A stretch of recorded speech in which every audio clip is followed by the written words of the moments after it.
been working through my rather large pile of backlog titles recently, whilst I have the time during the summer before I'm off to uni in September. One of these titles is Dishonored 2, which I picked up upon release, but left it alone after hearing from many sources that it wasn't up to the same outstanding standard of the original. Nonetheless, I brought myself to play it, but booted up the game with low expectations. However, after playing through the first few stages of the game, Dishonored 2 demonstrated something to me that I feel has been not necessarily lost, but missed by one of my favourite franchises. Dishonored 2 is able to demonstrate the trust that developers at Arcane Studios have in their players. They're able to leave clues in the form of notes, visual and auditory stimuli that they know could be missed by any player not giving the game their full attention, but they know that those who are able to pick up on these intricacies will be able to follow them to an objective without requiring a barrage of tooltips or instruction from a disembodied voice of a colleague on the end of a radio. It's this more abstract style of storytelling that's able to provide players with a true sense of freedom. Let me give you an example of what I mean. In this section, I've been tasked with hijacking a rail car which will take me to my next objective. After infiltrating the station house, I notice that there's a safe behind the bars of the ticket booth. Naturally, I try the door, only to discover that it's locked. I look around and see no other point of entry, but I do find a short note on the desk that I'm able to pick up. On it, there's something about one of the keys to the booth being stolen and listed on the black market, with the Crown Guard being required to share the last remaining key amongst themselves. Of course, this could just be some insignificant note carelessly tossed into the game to add some faux depth to it, but that's not the case here. In my head, I'm thinking things through. I could either stalk the remaining guard outside to try and locate their key, but that would likely involve a lot of dangerous and tricky stealth that would most likely result in my death. My other option is to investigate this key on the black market, which would most likely be the easiest of the two options. I choose the latter. Approaching the alleyway to the black market, I can see that there's a homeless man situated a little further down the street, and if my casual interest in Sherlock Holmes has taught me anything, it's that the homeless are often the eyes and ears of the street. Tossing him some small change, I'm able to learn about the underground activities of these streets. Appreciate it. I'll let you in on a secret. I saw people coming and going recently, looking for whale oil, up to something. I hear of a group that often sneak in and out of the building next door to the one housing the black market, smuggling in canisters of whale oil with them. After playing through the first Dishonored game multiple times, I'm familiar with whale oil and its explosive properties. This has all the hallmarks of a heist. Sneaking in through an elevated window and scouting my way back down through the building, I hear two people conversing in the basement below. You said whale oil. I got it for you. Not easy to pinch either. No, you screwed up. It won't work without another tank, not enough blast. You gotta trust me on this. Alright. I don't know shit about explosives. Never said I did. I'll go out again later and find some more. Good. You can't rush jobs like this. It takes a smooth hand. We can't piss around here forever either. Eventually some wanker will see us and the howlers will catch wind. But I hear you. One more tank. Luckily for me, I've already seen a tank of the stuff previously within the same level, powering the wall of light protecting the station house where this side adventure began. After a quick excursion of backtracking to collect the tank, I return to the basement with the goods, take out the two amateur robbers with the crafty placement of a razor wire and a distraction. What was that?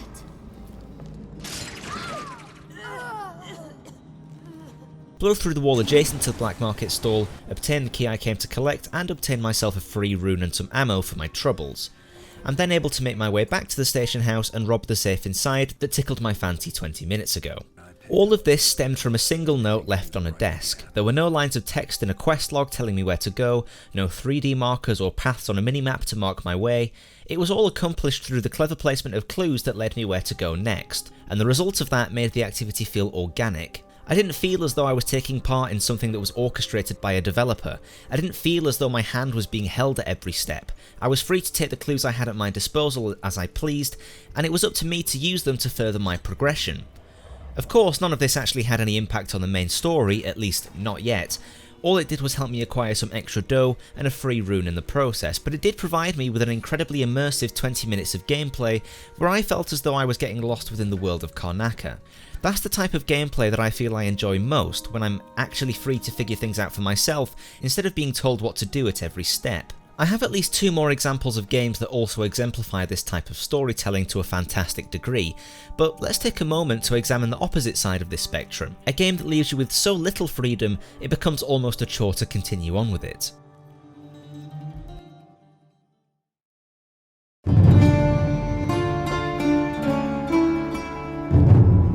Assassin's Creed has been a franchise very dear to my heart for as long as I can remember.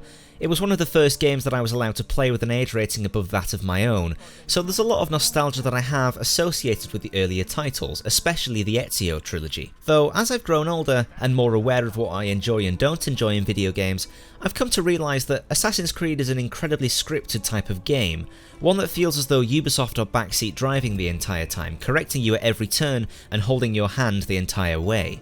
I suppose that this type of mentality should be obvious to identify in a game that seems to punish you for almost every action that doesn't fit the ethos of the game. Killing too many civilians will simply reset your progress back to the last save point rather than the in-game authorities arriving to sort out the incident. Getting caught within a stealth section will often incite an instant failure and will reset your progress back to the last save point rather than allowing the player to try and salvage the situation and continue on with the sequence as normal. It's as though Ubisoft has a distinct vision of how the game should be played, and they've put in systems that ensure you play it as they intend it to be played. And sure, to an extent, a game should be played how a developer envisages it to be, but when you're punished for straying ever so slightly off the path that you should be walking, that's when it becomes so obnoxious that it makes you want to stop playing. The idea for this script actually began with a list of reasons as to why I'm excited for the latest entry in the Assassin's Creed franchise, Origins. Mentioned in that list was the noticeable absence of many UI elements in the gameplay shown at E3 this year. I mentioned this in a video I created early last year. If anybody's interested in a bit of cringe, I'll have it linked below, where I talked about how I think that the heads-up displays are ruining a lot of games these days. I used AC Syndicate as an example, where you can clearly see the path you're to take visualised within the world, as well as on the large minimap in the corner. Your objective is clearly listed in another corner. There's even a control scheme permanently branded into the bottom right of the screen, just in case you, God forbid, forget what each button did and accidentally did something that you're not supposed to. It's almost as if Ubisoft is terrified of you playing the game in a way that it's not meant to be. In the gameplay we've seen so far for Origins, the permanent control scheme has disappeared and there's no longer a minimap guiding your every movement. Instead, it's being replaced with the compass at the top of the screen, just like you'd see in games such as Skyrim and Fallout, games that are fantastic for organic world exploration. The 3D markers are still there, and your objective still seems to be permanently stuck on screen whilst you play, so whilst not all of the controlling aspects of the HUD have disappeared, it's still a step in the right direction. And it seems that Ubisoft feel the same way, because this year's installation of Far Cry has also done away with its minimap in favour of a sleek compass at the top of the screen. Yet another franchise that puts so much emphasis on the diversity of its world, whilst guiding your every action with a path on the minimap. There are two other recent releases that come to mind when I think of freedom. Dark Souls 3 is being yet another game like Dishonored 2, where I've been cautious to play it, albeit for a totally different rationale. The renowned difficulty of Dark Souls was a large contributing factor as to why I avoided it for so long. I just didn't see the appeal in getting my ass handed to me at every step.